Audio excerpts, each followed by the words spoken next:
This is Pastor Steve with an encouraging word. You remember Paul Harvey, the radio broadcaster, may have been on television too? I only know about him from reading books he wrote called The Rest of the Story. He loved to tell stories, and he begins stories and someone from history, an event from the past, and maybe a personality. Then he reached a point in the story where you thought you knew what was going to happen, or that's the way it was, and he'd say, now the rest of the story. Then he'd share a new insight, some additional information, and bring a different perspective, would change things. It was a great gift, or a great way to tell a story. Well, I came across a story yesterday that maybe for the rest of the story for some of us. It's about Dick Cheney. Dick Cheney, the former vice president under George Bush. You remember the story about him shooting his friend on a hunting trip? I remember it. They were hunting together, and Dick Cheney accidentally shot him. Now, the man lived, but I learned recently something of the rest of the story. He was treated at the hospital, but they determined the bullet was in such a difficult place in his heart that they were scared to remove it. At that time, uncertain of the techniques or procedures to help with that. So they left the bullet in. They said, you'll mend and heal, and sure enough, he did. Muscle grew around the bullet from the heart, and he kept going. What they didn't know was happening was that his heart was beginning to calcify. Lime was forming a chemical reaction from that bullet in his heart, and his heart was literally getting hard. That calcification, that lime was spreading all around the tissue around his heart, making it hard to breathe and making it hard for his heart to beat strong, and he was in a great deal of pain and went to the doctor, and that's how they discovered all this.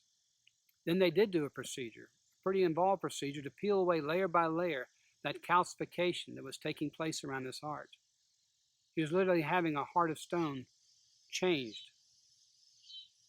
That made me think about Ezekiel chapter 36. Let me read you some verses, 26 and 27 from that chapter. The prophet says, God says, I will give you a new heart and put a new spirit within you. I'll remove your heart of stone and give you a heart of flesh. And I will put my spirit in you and move you to follow my decrees and be careful to keep my laws. One of the things that God wants to do in our lives as followers of Jesus is give us a new heart, to replace our heart of stone with one he says of flesh, one that's soft. Now we know we can get hard-headed and hard-hearted for a variety of reasons. Sometimes it's the fatigue of being presented with all these opportunities to give and people hurting and pain and suffering. We feel overwhelmed, and so we get hard-hearted. Can't do everything, so we end up doing nothing. Even the pandemic, with all this happening around us, we might be getting hard-hearted. Sometimes we get hard-hearted with God. God wants us to forgive, but we'd rather hang on to that grudge. God wants us to get involved, but we don't want to. We want to hold back, protect ourselves. Hard-heartedness is a problem for a follower of Jesus because God's heart's so big, so caring, so compassionate. And so it makes sense if we're going to follow him, if we're going to walk with him, he might need to give us a new heart to bring some change inside. And of course, any change inside us begins to change the outside of us too, what we say and what we do. And getting rid of our heart of stone, letting God peel away the layers of the things that hold us back inside, we might feel again and feel deeply, and even maybe feel painfully the needs and hurts of others. Will move us to get involved, will help us make a difference, will leave a mark of Christ in the world in a deeper way. So what do you say? Let's cooperate with God's work in our lives. Let him give us a new heart that we can live new lives.